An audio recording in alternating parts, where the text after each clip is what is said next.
Assalamualaikum warahmatullahi wabarakatuh. Halo teman-teman, perkenalkan aku Kak Rara yang akan menyampaikan materi tentang ekosistem kelas 10 mata pelajaran biologi SMA.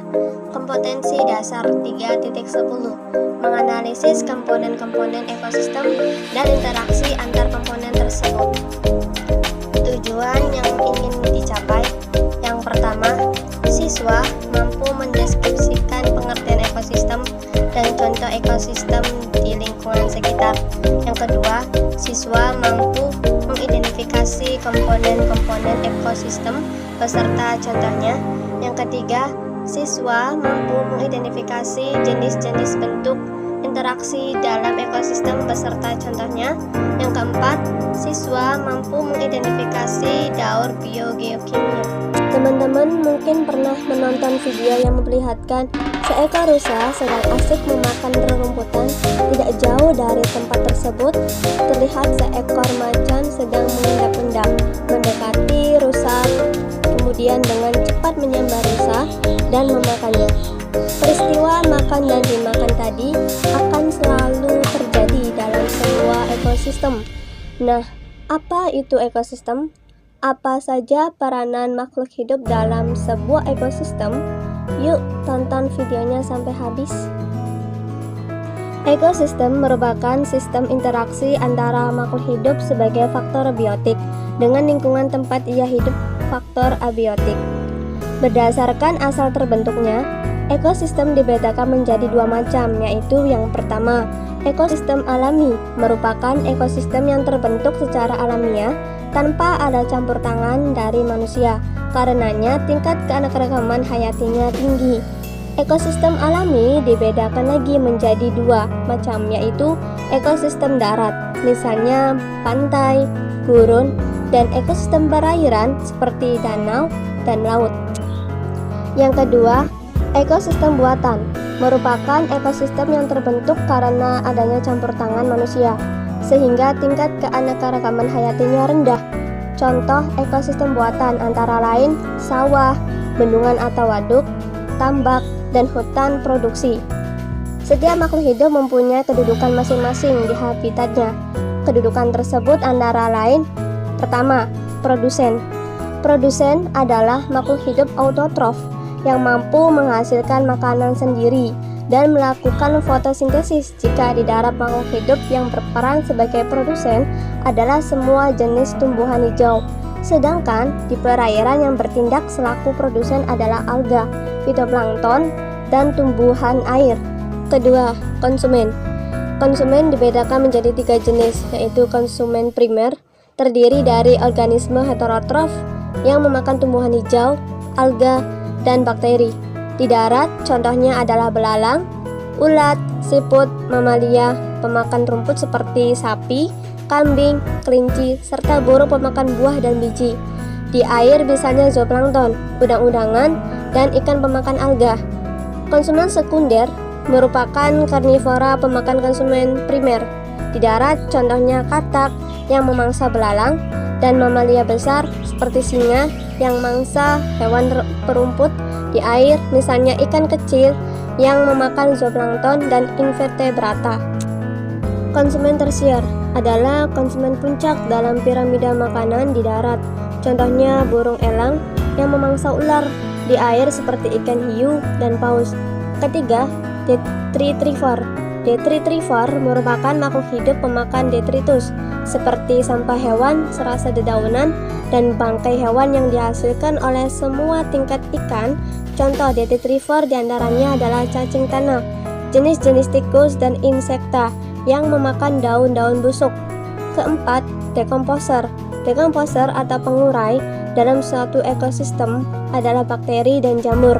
Keduanya berperan besar dalam menguraikan bahan organik dari tumbuhan dan hewan yang telah mati menjadi bahan anorganik sederhana. Makhluk hidup yang ada dalam ekosistem saling berinteraksi satu sama lain. Interaksi tersebut terbagi menjadi dua, yaitu pertama, interaksi antara komponen biotik dengan abiotik. Contohnya, keberadaan tumbuhan yang sangat memengaruhi kondisi tanah. Kedua, Interaksi antara komponen biotik dengan biotik terdiri dari kompetensi atau persaingan, contohnya harimau dan singa bersaing mendapatkan rusa. Predasi merupakan interaksi spesies pemakan dengan spesies yang dimakan. Misalnya, tikus makan padi, kucing makan ikan.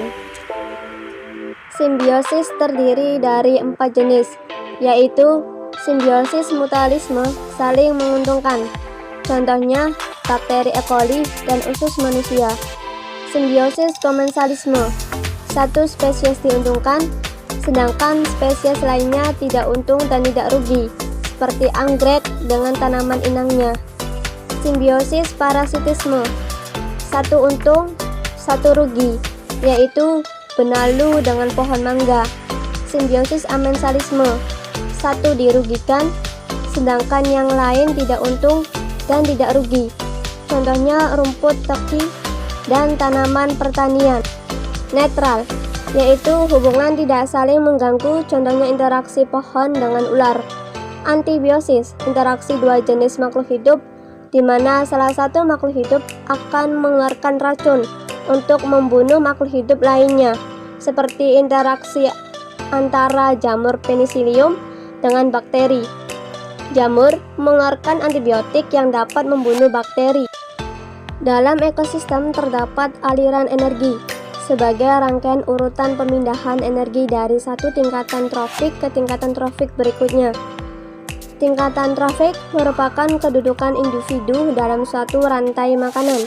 Jika diurutkan, maka tumbuhan hijau sebagai produsen menduduk tingkat trofik pertama, herbivora menduduki tingkat trofik kedua, karnivora kecil pemakan herbivora menduduki tingkat trofik ketiga, dan seterusnya.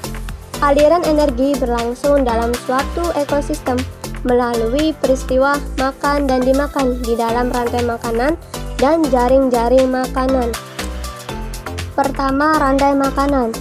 Rantai makanan merupakan proses makan dan dimakan antara makhluk hidup berdasarkan urutan tertentu yang di dalamnya terdapat peranan produsen, konsumen, dan detritivor untuk kelangsungan hidup. Rantai makanan dibedakan menjadi dua jenis, yaitu rantai makanan perumput, yaitu rantai makanan yang diawali dari tumbuhan pada tingkat pertama. Rantai makanan detritus, rantai makanan yang tidak diawali dari tumbuhan sebagai tingkat trofik pertamanya, tetapi diawali dari detrivor. 2. Jaring-jaring makanan. Jaring-jaring makanan merupakan beberapa rantai makanan yang rumit dan saling berhubungan satu dengan yang lainnya. Satu jenis makhluk hidup di dalam jaring-jaring makanan dapat dimakan atau memakan beberapa makhluk hidup lainnya. Pada setiap rantai makanan yang membentuk jaring-jaring makanan terdapat beberapa persamaan. Di antaranya selalu ada makhluk hidup yang autotrof, yaitu tumbuhan hijau, selalu ada makhluk hidup pemakan tumbuhan dan makhluk hidup pemangsa, dan selalu ada makhluk hidup yang menguraikan jasad yang mati. Nah, teman-teman, aliran energi suatu ekosistem akan dipengaruhi oleh produktivitas masing-masing makhluk hidup. Di dalamnya, produktivitas ini disebut dengan produktivitas ekosistem, yaitu kemampuan makhluk hidup untuk menerima dan menyimpan energi. Produktivitas ekosistem dibedakan menjadi dua, yaitu produktivitas primer dan sekunder. Produktivitas primer adalah kemampuan makhluk hidup autotrof yang berperan sebagai produsen untuk mengubah energi cahaya matahari menjadi energi kimia dalam bentuk senyawa organik. Setiap ekosistem menghasilkan produktivitas primer yang berbeda-beda. Produktivitas primer terbesar dihasilkan dari ekosistem hutan tropis dan hutan bakau. Produktivitas primer dibedakan lagi menjadi dua, yaitu produktivitas primer kotor dan produktivitas primer bersih. Produktivitas primer kotor adalah total produktivitas primer, yaitu hasil fotosintesis. Produktivitas primer bersih adalah produktivitas primer kotor dikurangi energi yang digunakan produsen untuk respirasi, hasil fotosintesis dikurangi respirasi. Sedangkan produktivitas sekunder adalah Produktivitas yang dilakukan oleh makhluk hidup heterotrof yang berfungsi sebagai primer untuk mengubah energi kimia dari senyawa organik yang diperoleh dari produsen menjadi energi kimia baru yang disimpan di dalam tubuhnya.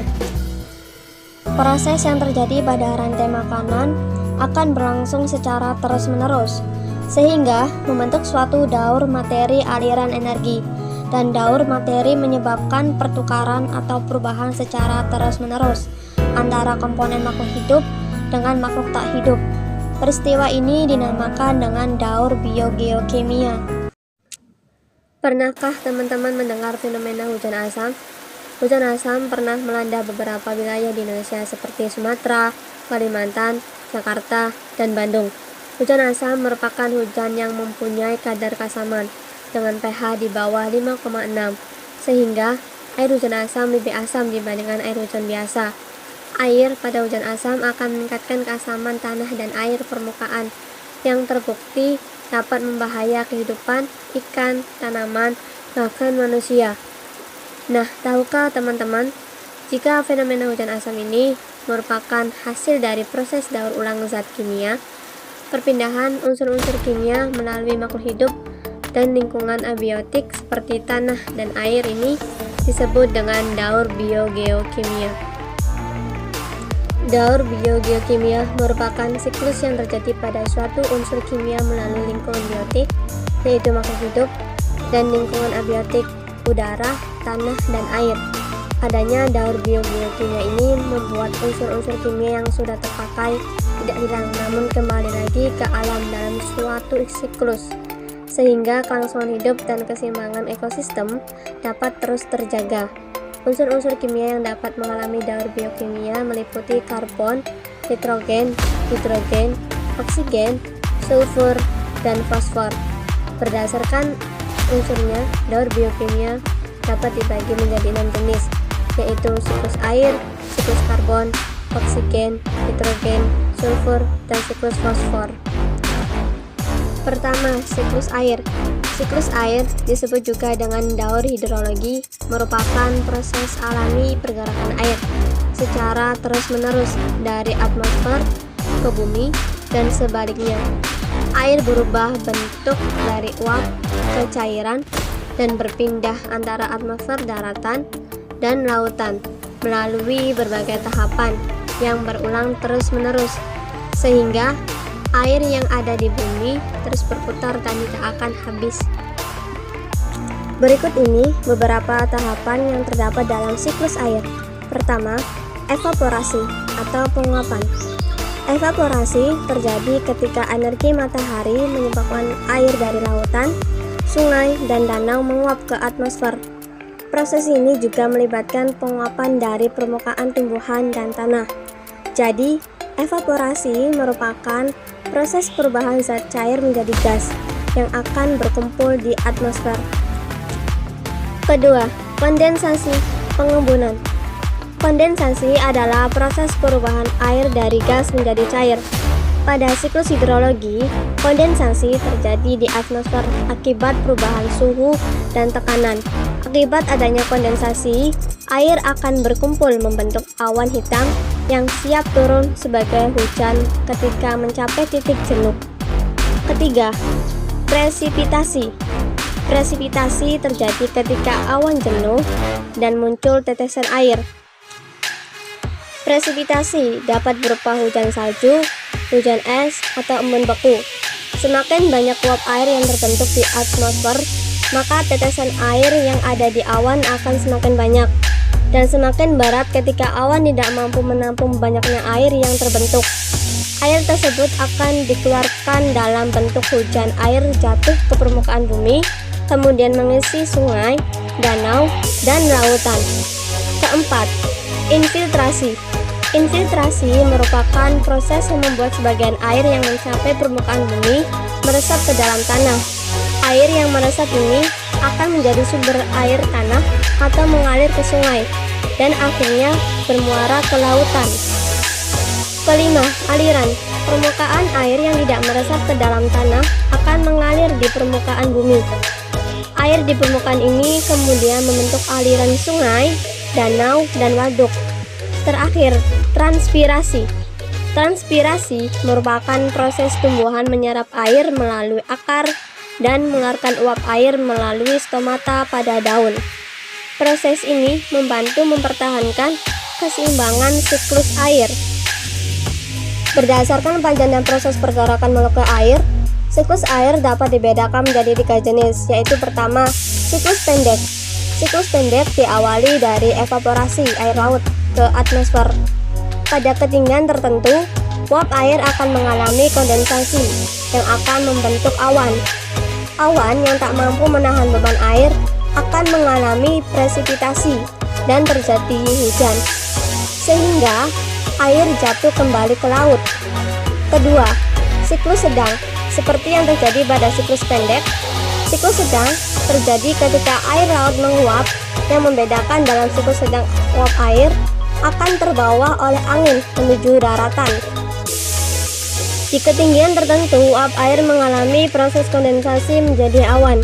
Awan kemudian menjadi hujan yang jatuh di daratan, meresap ke dalam tanah. Sebagian akan diserap oleh akar tumbuhan, sebagian lagi akan terbawa aliran air permukaan, seperti sungai dan parit.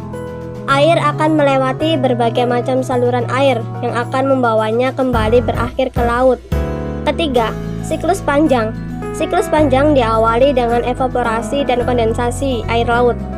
Awan yang terbentuk dibawa oleh angin ke tempat yang lebih tinggi di area daratan.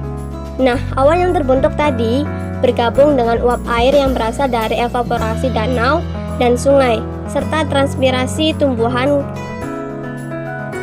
Karena dipengaruhi oleh ketinggian tempat, uap air mengenai lapisan udara dingin dan berubah menjadi salju, sehingga terjadilah hujan salju saat musim dingin, dan juga membentuk bongkahan es di pegunungan tinggi. Bongkahan es di pegunungan akan meluncur ke tempat lebih rendah akibat gaya gravitasi. Bongkahan es yang meluncur karena gaya gravitasi ini disebut gletser. Akibat terkena suhu yang tinggi, gletser kemudian mencair dan mengalir melalui perairan darat yang akan kembali ke laut. Kegiatan manusia memiliki dampak signifikan terhadap siklus air di bumi. Beberapa dampak yang cukup kentara adalah sebagai berikut. Pertama, efek rumah kaca. Efek rumah kaca adalah fenomena gas-gas seperti karbon dioksida, CO2, metana CH4, dan uap air menangkap radiasi panas dari permukaan bumi dan mempertahankannya di atmosfer.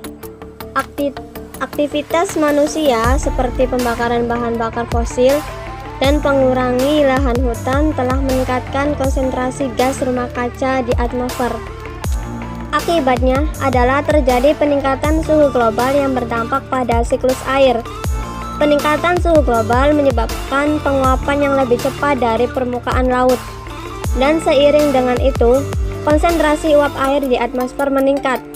Akibatnya, pola curah hujan di berbagai wilayah berubah. Beberapa daerah mengalami kekeringan yang parah, sedangkan yang lain menghadapi banjir yang lebih sering dan intens. Perubahan ini memengaruhi siklus air lokal dan menyebabkan ketidakseimbangan distribusi air di berbagai tempat. Kedua, hujan asam. Hujan asam terjadi ketika gas-gas seperti sulfur dioksida (SO2) dan nitrogen oksida (NOx) bereaksi dengan uap air di atmosfer membentuk senyawa seperti asam sulfat dan asam nitrat. Emisi dari pembakaran batu bara kendaraan bermotor dan pabrik kimia merupakan sumber utama polutan ini. Hujan asam yang jatuh ke tanah dapat merusak ekosistem air tawar dan lingkungan darat. Air yang tercemar dengan asam memiliki pH rendah yang berdampak buruk pada organisme akuatik seperti ikan, katak, dan plankton. Selain itu, hujan asam juga merusak tanaman, merusak daun, dan menghambat pertumbuhan. Hal ini mengganggu siklus air karena ekosistem yang terpengaruh tidak dapat berfungsi secara normal. Dampak terakhir, pencemaran air. Pencemaran air terjadi ketika limbah manusia, termasuk limbah industri dan domestik, mencemari sumber air seperti sungai, danau, dan laut. Limbah ini mengandung bahan kimia racun logam berat dan nutrien berlebih, seperti nitrogen dan fosfor.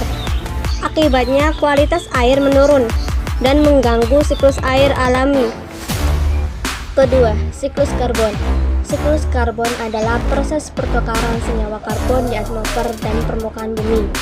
Sumber karbon di alam berupa karbon dioksida (CO2) yang terdapat di udara, dalam air, dan karang bumi sebagai batu bara, batu kapur, dan gas alam.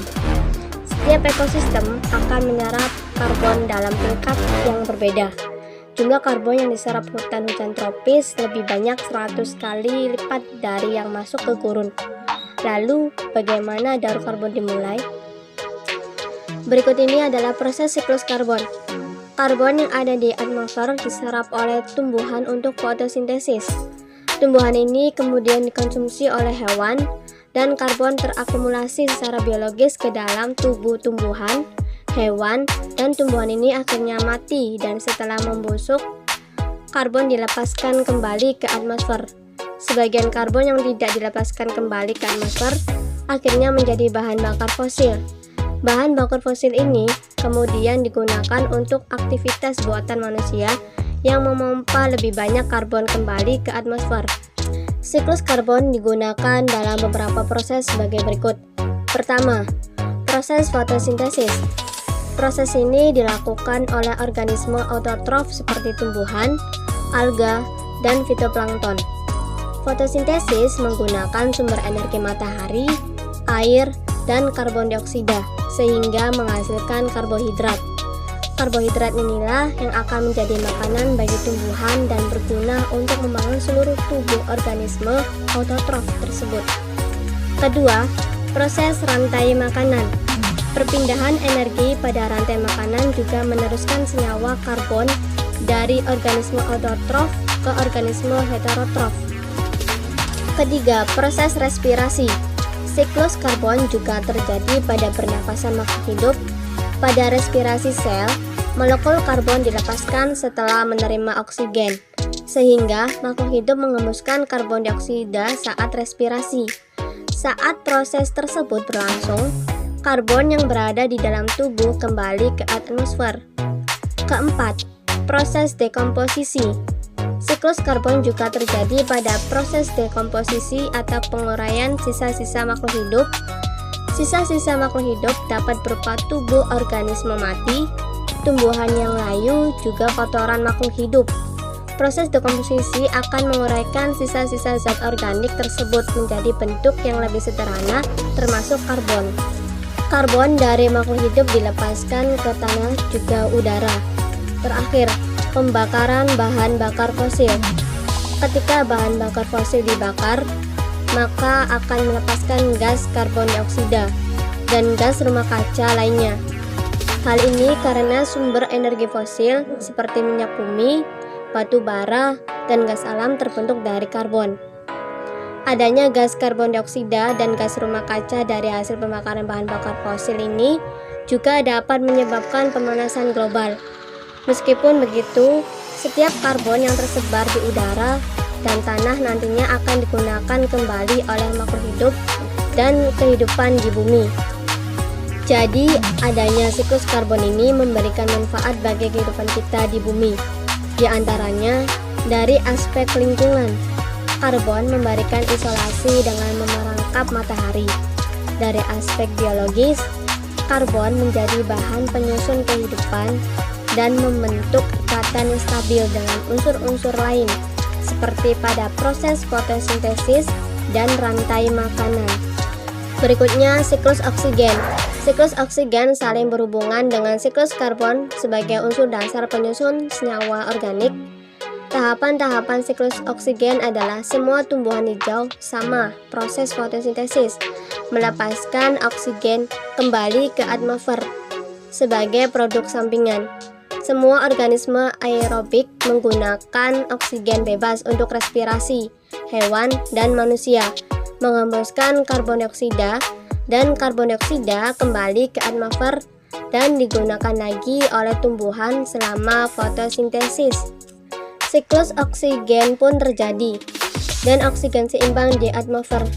Proses-proses utama yang menggunakan oksigen di atmosfer adalah: pertama, Proses pernapasan.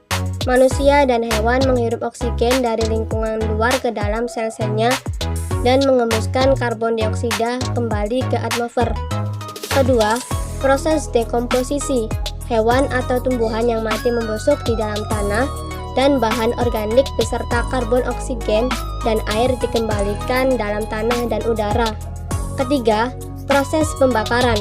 Bahan bakar fosil plastik ataupun kayu dibakar dengan oksigen dan melepaskan karbon dioksida ke atmosfer. Terakhir, proses karatan logam.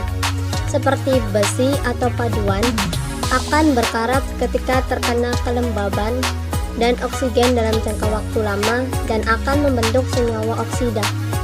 Keempat, siklus nitrogen.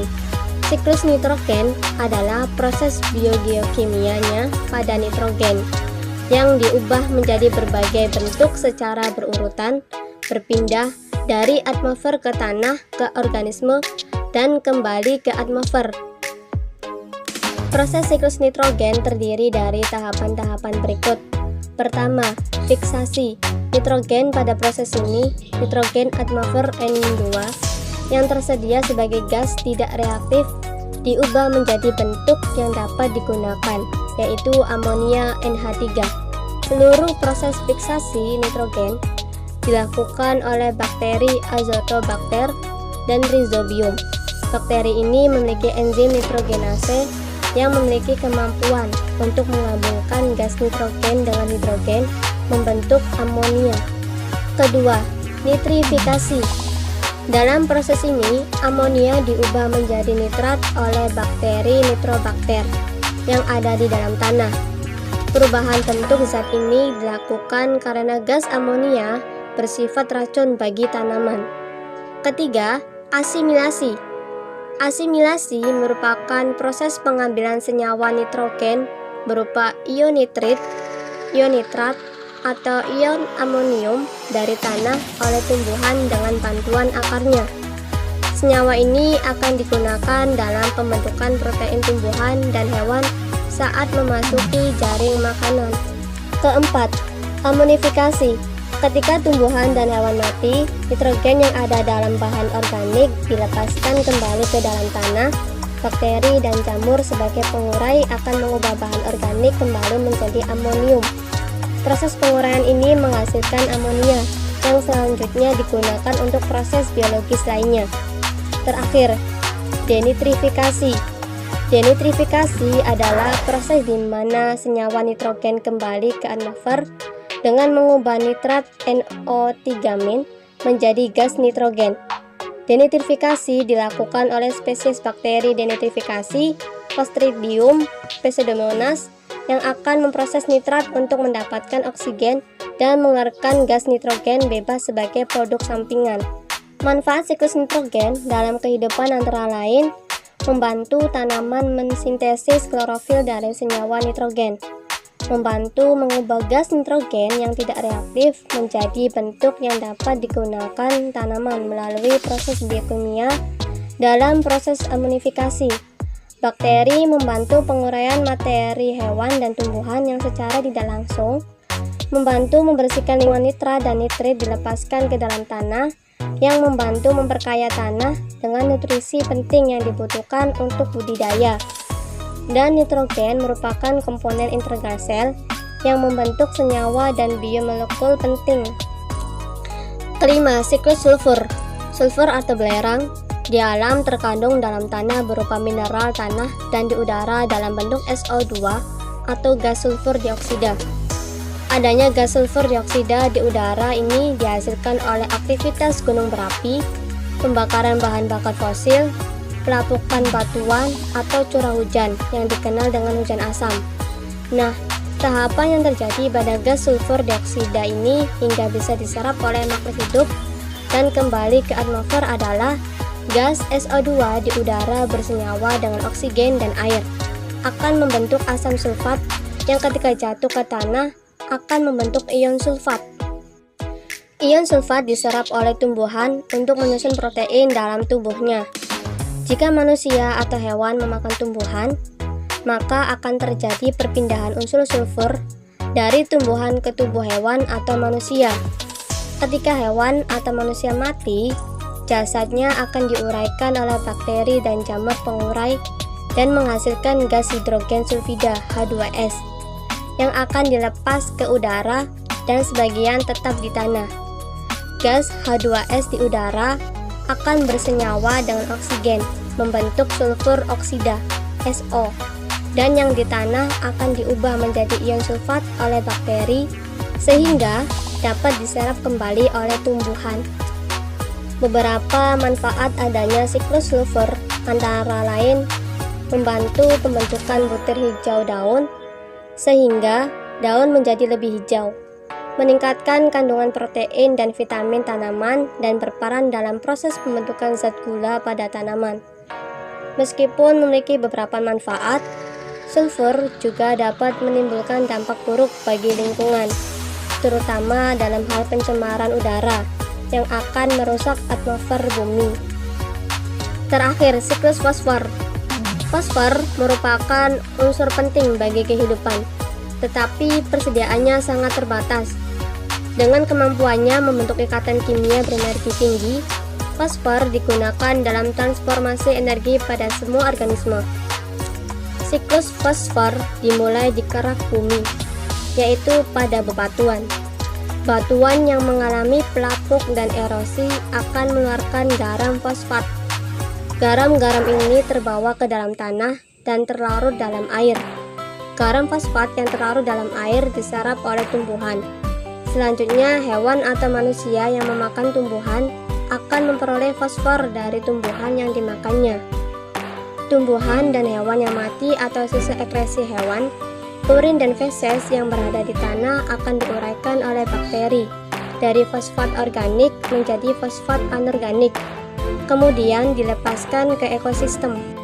Nah teman-teman, itulah keseluruhan siklus biogeokimia yang terjadi di alam ini, berupa siklus air, siklus karbon, oksigen, nitrogen, sulfur, dan fosfor. Keberlangsungan semua siklus ini tidak boleh terganggu, agar ekosistem kita dapat terjaga keseimbangannya. Ekosistem dikatakan seimbang jika semua komponennya berada pada porsi yang seharusnya, baik jumlah maupun peranannya dalam lingkungan. Oke teman-teman, demikianlah pembahasan kita tentang ekosistem. Wassalamualaikum warahmatullahi wabarakatuh.